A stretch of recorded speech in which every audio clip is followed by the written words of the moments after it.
Good morning one and all. In this class I am going to explain you about ratio analysis. Relating two aspects is called as a ratio. So in mathematical terms you are going to express the relation between two variables. Ratio analysis is a process of computing and determining the relation of items in the financial statements. Objectives of ratio analysis: measuring the profitability, determining the operational efficiency, measuring financial position, facilitating comparative analysis, indicating overall efficiency, budgeting and forecasting. Now, advantages of ratio analysis. This ratio analysis helps in analyzing the financial statements, in simplifying the accounting figures, and in locating the weak parts of the organization where they have to improve. And this ratio analysis helps in comparison, and it helps in the effective control. Significance. Why this ratio analysis is significant?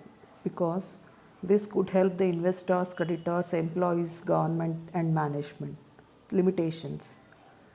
So here qualitative factors are ignored, and ratios alone cannot help in analysis of the financial statements of the organizations. Now coming to classification of ratios. Ratios can be classified into four: liquidity, turnover, profitability and leverage ratios. First you are going to see about liquidity ratios. Liquidity means the firm has to meet the current requirements, and for that it needs the funds. So ability of the firm to pay the amounts to the stakeholders is called as a liquidity. And you are going to calculate the different ratios here, which are known as the liquidity ratios.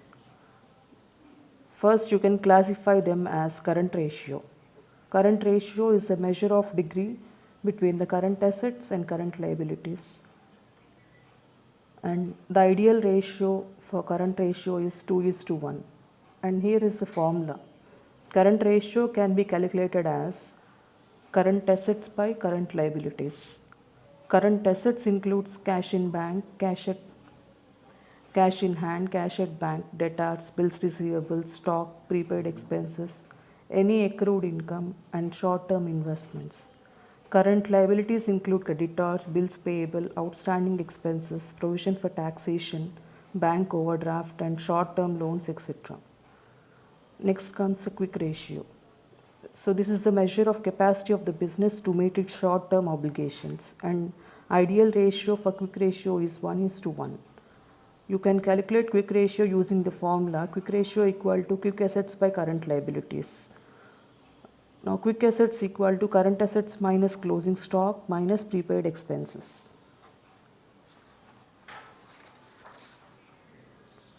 One more liquidity ratio is super quick ratio.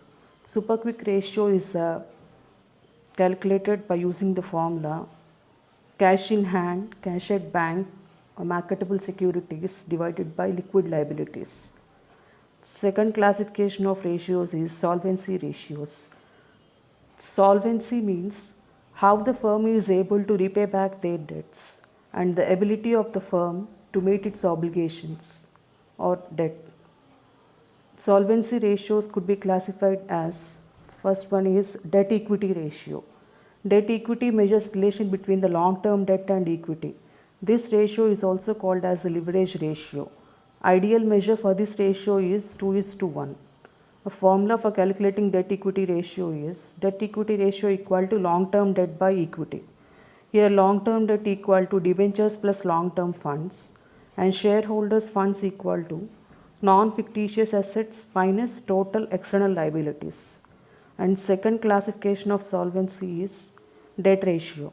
Debt ratio can be computed in relation to total assets. It is referred to as a ratio of total debt to total assets. Debt ratio equal to total debt by total assets. Total debt equal to long-term debt plus current liabilities. Third one in solvency ratios is proprietary ratio. This ratio expresses relation between the proprietor's funds to net assets. It can be calculated by using the formula proprietary ratio equal to shareholders funds by capital employed. And fourth one is total assets to debt ratio. This ratio measures the extent of coverage of its long-term debt and it can be calculated by using the formula total assets to debt ratio equal to total assets by long term debt. And fifth one is interest coverage ratio. It expresses relation between the profits for payment of interest and amount of interest payable. So formula for this ratio is interest coverage ratio equal to net profit before interest and tax divided by interest on long term debt. And third classification of ratios is activity ratios.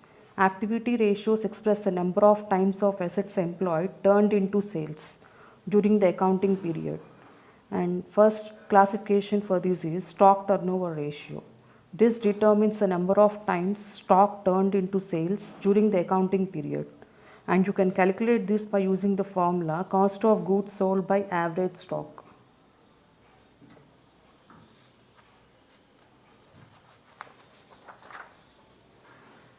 One more turnover ratio is debtors turnover ratio.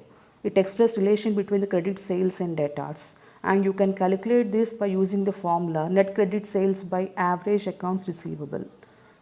And third classification is creditors turnover ratio. It expresses relation between credit purchases and accounts payable, and this can be calculated by using the formula net credit purchases by average accounts payable. Average accounts payable equal to opening creditors and bills payable plus closing creditors and bills payable divided by 2.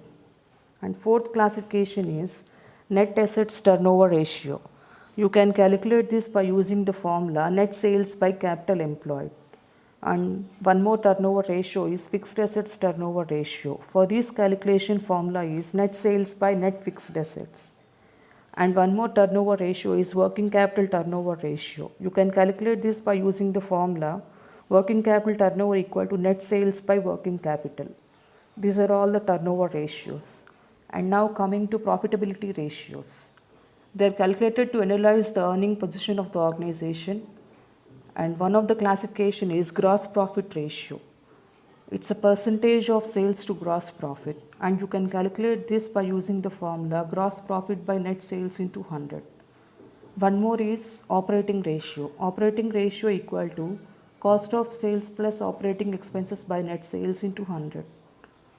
One more classification is operating profit ratio. Operating profit ratio equal to operating profit by sales into 100.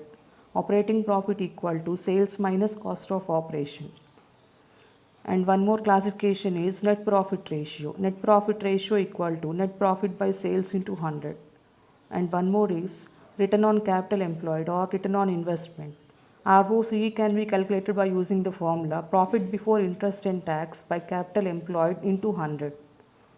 And one more profitability ratio is return on shareholders' funds. You can calculate this by using the formula profit after tax by shareholders' funds.